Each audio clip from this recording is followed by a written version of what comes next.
right here in the bluegrass.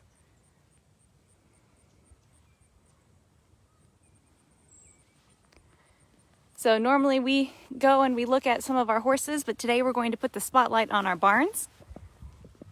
So we visited the Zinfandel barn in the past. Now we'll walk through and we'll see some of the features of the barns here. Talk about how they help us provide our horses with the utmost care. And my name's Hillary, so if you guys have any questions, please feel free to ask as we go through. So one of the first things I'll highlight here, so you see these double doors up top. These are not for decoration. So these lead up to the second story on the barn, and we have all of our hay and straw delivered to that second story. That's where we store it, and you'll see why here just in a moment. We'll pop into, this is Bounding's stall. She won't mind if we visit it for a little bit. So the horses are not in the barn right now. The weanlings on this farm are turned out most of the day. They're in the barn for a breakfast, and then they'll come back in here shortly for a lunch. Well, we're sharing this stall with some birds, I guess. And so they'll be out for most of the day. They're getting ready to come in for their lunch here very shortly. So Rachel Valentina, she's not in this barn, nor is she on this farm at the moment. So she's been weaned from her foal. So she's over at our second mare facility. So we can't show her here today, but we'll visit with her on a future live stream. So the weanlings, like I mentioned, they spend most of their time outside, just coming in twice a day. The most that the horses will spend inside is usually in the winter. The brood mares will be up in the barn overnight. Horses, as you know, they give birth overnight. The majority of horses do. And so for that reason, we have these stalls outfitted to be nice and big. So these stalls are 16 by 16 foot. That way the mares can foal out right here and they don't have to travel to a separate foaling barn. And they've got some comfort in their own stalls. And so I pointed out those double doors on the top of the barn that lead up to the second story. So we've got these chutes in the corners of each of these stalls. So we can drop down hay and straw straight into the stalls. So they've got a nice bed of straw here. They've got a little bit of hay. When they come up into the barn, these weanlings, they won't spend a lot of time here. So they'll have their legs checked, their temperatures checked, and then they'll have their feet picked. Then they'll go right back outside.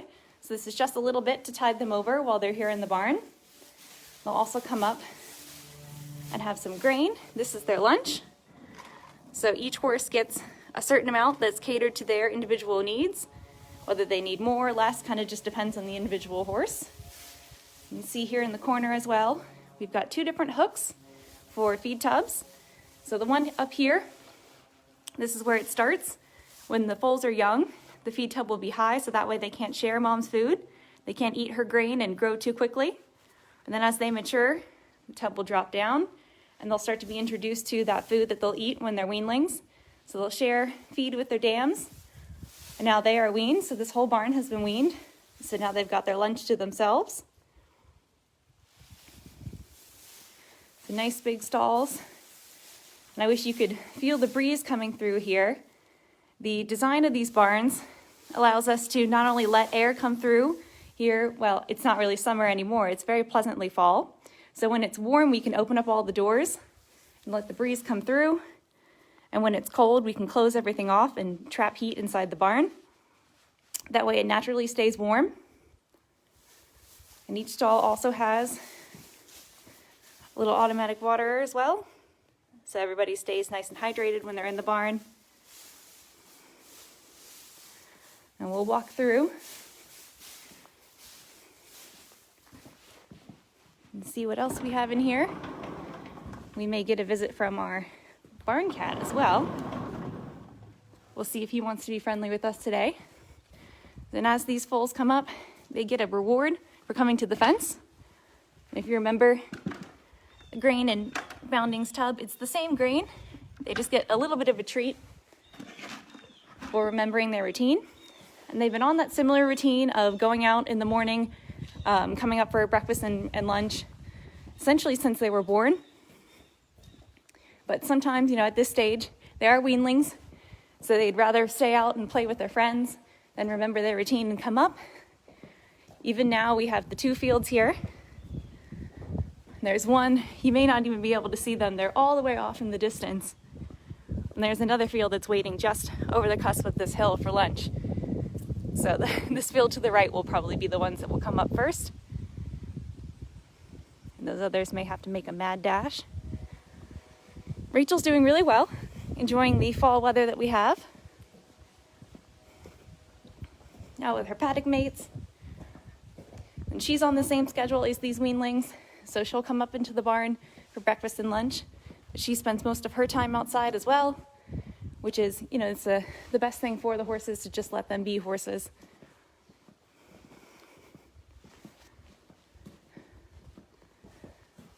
So I don't think she'll be close enough that I can show her on the video today, but here's her stall. So she's the only one that gets the fancy stall plate. The rest of these stalls have cards up at the top that have information on the horse. So you can see the mare, as well as information on the foal she had this year, then who she'll be bred to for 2021.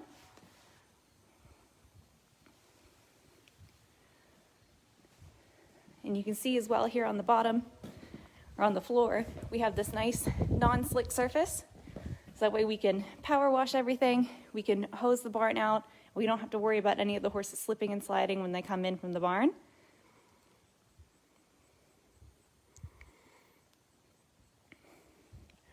Well, I forgot to show you the window up to the top here.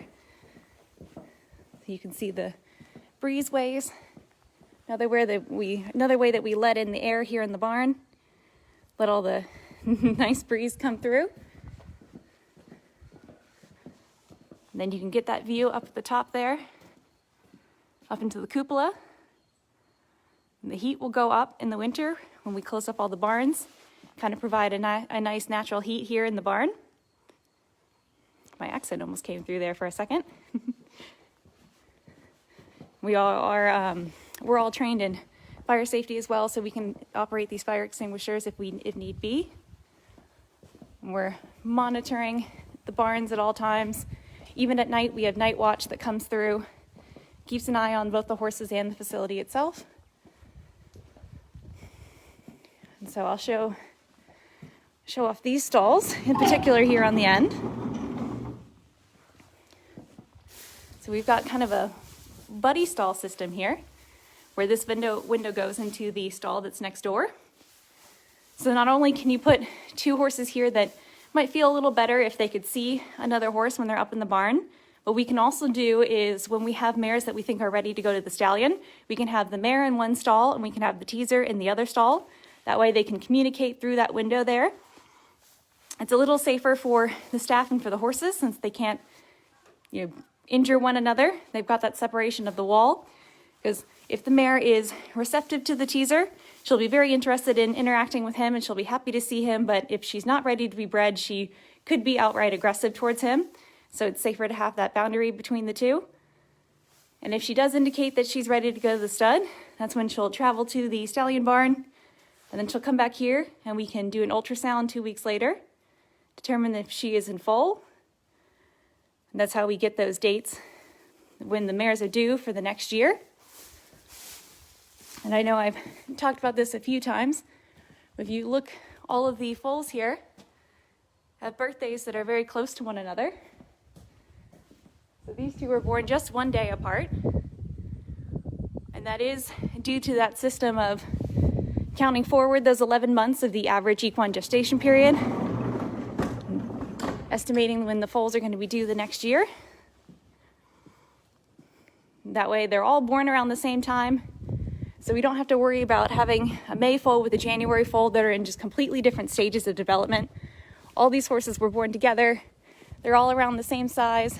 They're all able to go out into these nice big paddocks together. There's 20 stalls in each of the barns. There's 5 barns here. This is the Zinfandel barn. We also have Merlot, Cabernet, Pinot Noir, and Chardonnay. It took me a second to get the last one. And the wine names are a nod, of course, to our founder, Mr. Jess Stonestreet Jackson, as well as Barbara Benke, our proprietress, who both have strong connections to the wine industries. So one of you asked about the fires earlier. Thank you for keeping us in your thoughts. The Maiwandi's girl, she's not in this barn. She is in our Cabernet barn. That is the barn that houses our foals that were born in May. We have visited her in the past. There's a video called Visit with Our Youngest Foals. You can see her and her Curlin colt there. You can just see this field of weanlings starting to come in for their lunch. So I mentioned they've been on this schedule for quite a while.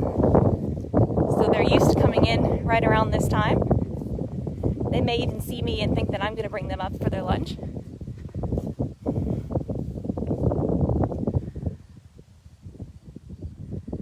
We've got these nice big paddocks here, about 30 acres. Rachel's paddock is on the large side as well, though she doesn't share it with quite as many horses.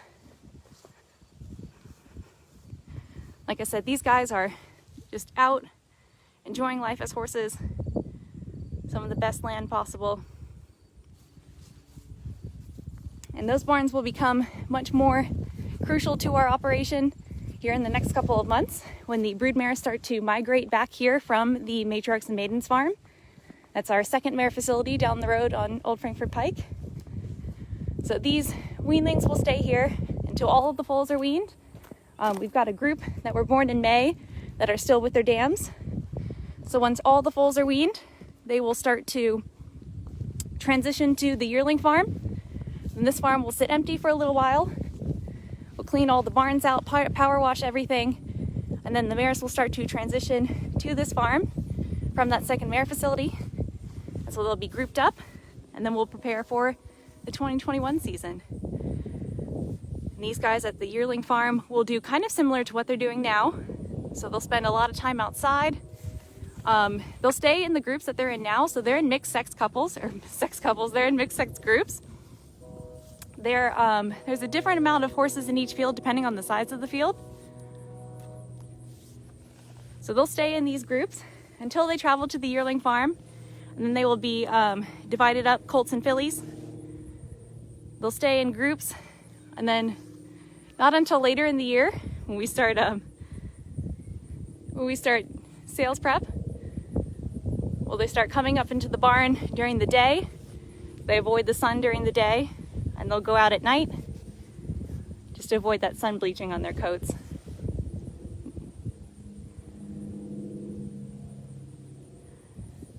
Do you guys have any other questions? I can feature the fences as well while I'm here. So we have enough fencing between our three farms to get you to all the way from Lexington to Cincinnati. So it takes quite a lot of upkeep. But of course, it keeps our horses safe in their paddocks. And we do have double fencing.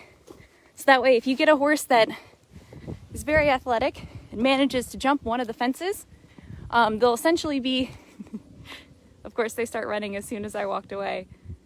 They'll essentially be corralled between the double fences so that they can't build up enough momentum to jump the second fence. So then we'll be able to go and catch them. And we actually had a horse who's fairly famous. It's named Cavorting. You may have heard of her. It's a multiple grade 1 winner. And she was one such athletic horse who managed to jump out of several paddocks before she calmed down and made it to the racetrack and was a very successful race mare. But she could have also had a very successful career in show jumping as well.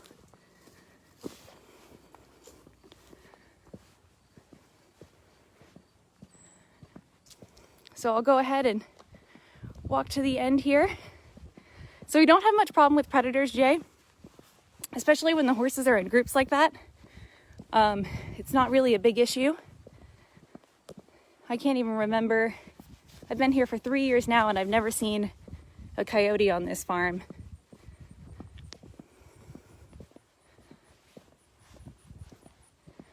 Do you all have any other questions? It's just such a beautiful day here. Sunny and in the 60s.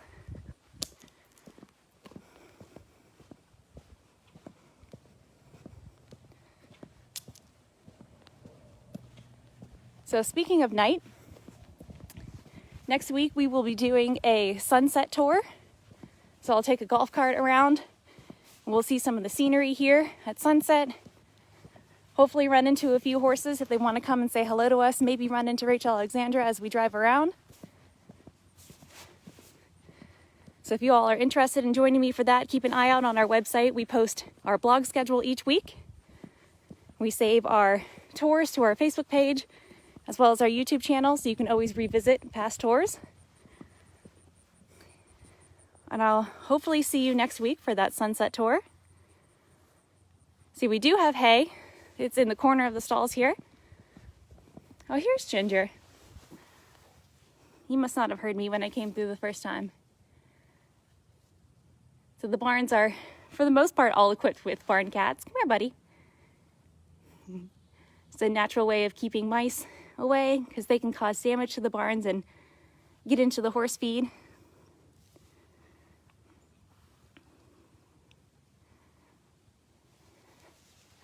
So I'll show you hopefully you can see through the bars here. There's hay there in the corner. They spend most of their time outside, so they really only pick at the hay when they're up in the stall for a little bit.